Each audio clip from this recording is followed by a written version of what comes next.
So you want to become a better tennis player, and you see the pros ripping the ball. Someone like Dominic Thiem, who looks like he's been so aggressive every shot, and you think that the way to bridge the gap between where you're at and where he's at is to develop that racket speed, to hit it harder, to be more aggressive, and then one day it'll go in.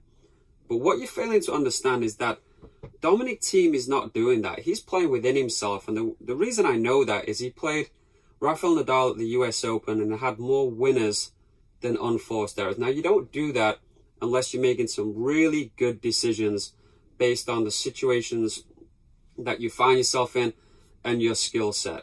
Now, if you were a skier, you would be going down that mountain, and you would have to base your decisions on how fast to go on your skill set. You wouldn't go as fast as the greatest racer in the world and go, oh, they're going that fast, I want to be a great skier, I'm going to go that fast. You would figure out, how fast can I go here before it's too quick? Just like if you're a racing car driver, how fast can I go around this bend before it's too quick that I crash?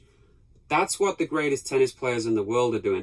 Now, obviously, you make some errors, and you know, you're never going to find a great skier or a great racing car driver that's not had a lot of accidents. But they're figuring out where the boundaries are. Those accidents make them understand where the line is a little bit more. If you're not paying attention to these things, you're just ripping the ball, making errors, and you're just thinking one day it's going to work. It's not. Understand the situation that you're faced with, gather as much information as you can, and make the right decisions on what you're capable of doing at that moment in time. And you can refine your technique so much better in those situations. If you're trying to get a ski lesson and you're flying down the hill out of control, there's not a lot that the coach can really say. If you're whacking that backhand, you're out of control, making poor decisions, and you're hoping that a coach wants, is going to put it right, it's just not as valuable as if you're trying to make the right choices. You're playing within yourself, you're playing controlled, and then you can tweak things a little bit.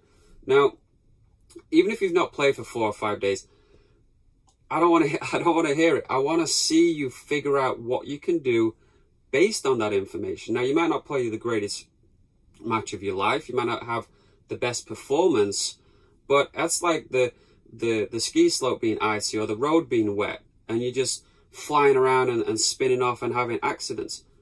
Recalibrate. Understand the situation that you're in. You're not feeling that great. You're not that confident. All right, I'm going to change. I'm going to make some smarter decisions here. I'm going to make decisions based on this information, and then my technique's going to hold up a little bit better, because your technique will always be governed by the information that you're able to gather and the decisions that you're making. Now, this is what Dominic Thiem has worked all his life to figure out, where those boundaries are. So develop that skill. Don't overlook it. That's how you're going to win more tennis matches. That's how you're going to develop as a tennis player. And that's also how you're going to improve your technique.